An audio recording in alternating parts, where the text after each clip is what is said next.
Y'all, we are back right in the nick of time before the sunset.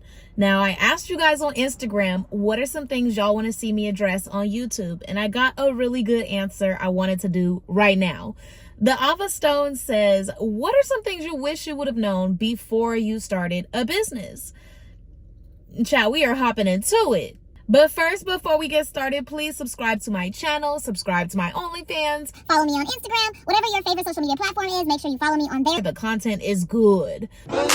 Subscribe to my Onlyfans. Titties got you in a trance. I know you want to be the man if you subscribe to my Onlyfans. Other pages got you scammed, and that's not even the plan.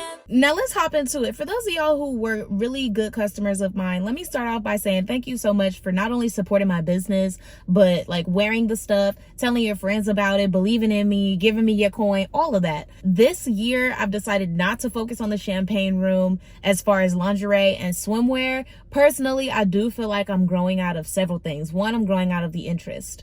Two, I feel like we're in a weird phase where consumerism is just not consuming. It's just not doing what it's doing no more. I see other fast fashion brands are a little down too right now. Either way, I decided it was best for me to focus on just the course aspect of my website rather than reading up on inventory, which leads me to this entire video, what I wish I would have known before I started a business. The first one, inventory is really cheap and you will have waste. If you are into an actual physical product and not a service, you need to understand you will have waste, whether it comes in the form of boxes of shipment every week, throwing away the cardboard, the plastic, and a lot of these things cannot be recycled. Once I got back from Peru and I just was my eyes were opened and I was really just in tune with the earth. I was there, y'all. I really was in tune. I couldn't even concentrate on my store anymore because it just felt like ethically wrong for me to continue pushing something that I knew was not sustainable. Would this still be the case if I was making like $100,000 a month, $200,000 a month? Like if I was bringing in millions, would I still feel the same way? Yes, because before I went to Peru, I was doing everything I could to bring down the carbon footprint of my store. That's the first thing, is understand that there's going to be pros and cons if you decide to have a product-based business. You will waste a lot of money on unused inventory, throwing sales, trying to move that product, and you will end up putting a lot of waste back into the earth.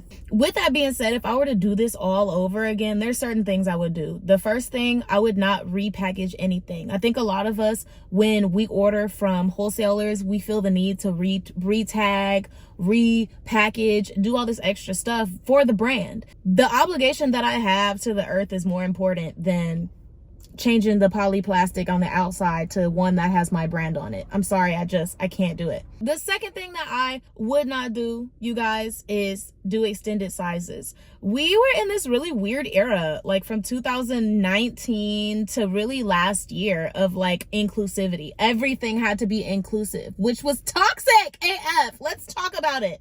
Everything should not be inclusive. I was selling stripper clothes. Everyone knows strippers typically are like a size 0 to like 10 max, okay?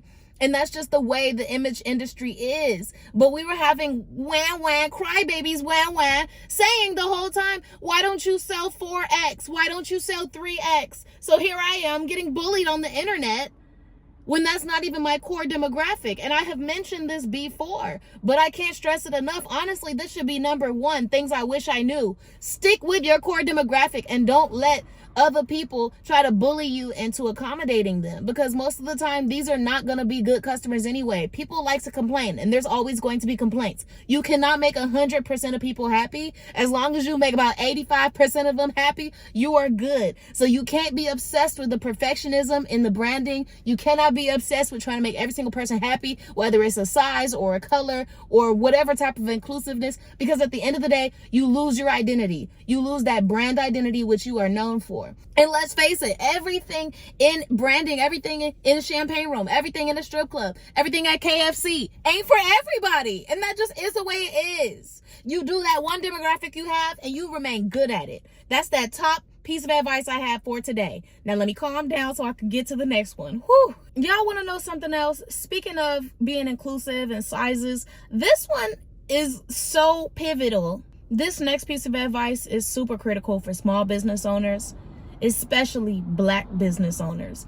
Do not let the internet bully you into thinking you have to spend a lot of money on marketing, or that you have to include influencer marketing in your campaign. You don't. Because that's the thing though, social media is so vocal and they're so brutal that you can have fans on there and supporters, but they're not going to be as vocal as the people who oppose you. So that's the hardest part, is ignoring all of that noise, you know, because I really did let a lot of things get to me when I was running that business, like at its peak. I let people get to me about not including enough other models on the page. Oh, why don't you have more Black models? Why don't you have more plus size models? I'm a stripper page. What do you mean? Like, let's stop it. Let's stop. You're trying to run my brand. You are, simply because this is not cut out for you. So here I am offering to pay influencers and pay creators, not to mention give them free outfits. Let me start off by saying Fashion Nova doesn't pay most of their influencers. A lot of them are simply receiving free clothing or like some sort of share for share type of situation, content for share, so they get those followers. But they're not getting paid, a lot of them. For a long time, people were saying you need to have more influencers, you need to have more diversity. So here I am reaching out to all these people, despite the fact that Fashion Nova does not do that, despite the fact that most of my competitors don't even do that. Because here I am trying to be respectful to you as a creator.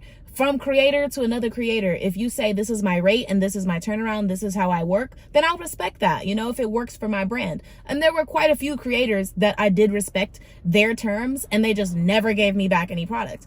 So don't have your models, your set models, whether it's you and a friend or it's one other person, and you shoot your entire campaign and be consistent with either yourself or that one other person or whatever.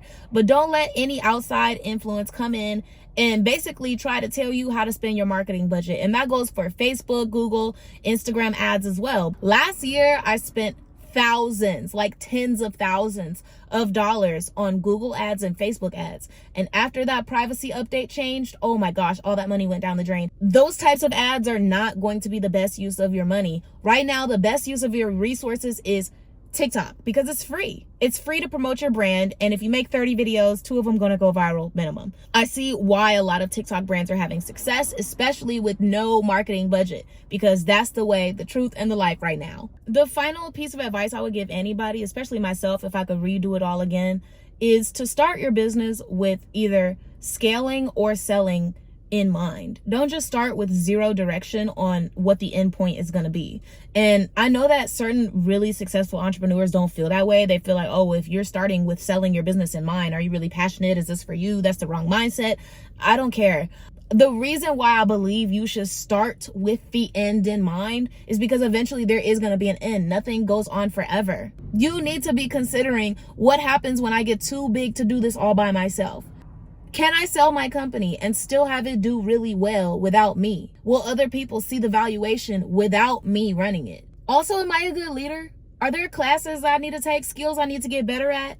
Whatever it is where you're ready to scale your business, you need to be thinking, how can I do this? I don't want to hit a roadblock as soon as, you know, one video goes viral on TikTok. Now I can't fulfill any of my orders and people think I'm a terrible business owner. You know, you only get one chance to make a first impression. So I would definitely say begin with the end in mind. Begin with selling your business or scaling your business so that you can completely be uninvolved with it in mind. Now, I'm actually drafting up a new business concept right now that I'm hoping to launch by spring of next year. And these are all points that I'm taking into consideration, especially that last one I just gave you guys, because the last thing I want to do is start another business and it drives me crazy and I can't take a day off. Because when I would do the order fulfillments myself, I couldn't even go to New York. I couldn't go anywhere by myself. The fast shipping was what my competitive advantage was. Everyone knew if you ordered from the Champagne Room, it's going to be good fast shipping and it's going to be amazing customer service because you're going to get it in 2-3 days.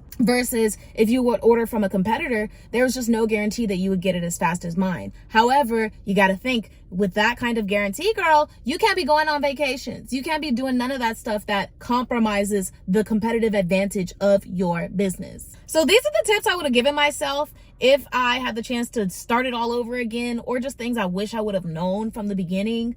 why is there so many cars going right here? So yeah, y'all, the sun is setting. So those are the top things I wish I would have known before I started my business. But thankfully, like I said, I can do these things, incorporate these tips now. But if you guys have any other tips, suggestions, or just input on this video, please put them down in the comments. Do not forget to follow me on Instagram. If you're into the explicit stuff, follow me on OnlyFans, and I will see y'all in the next video. Bye.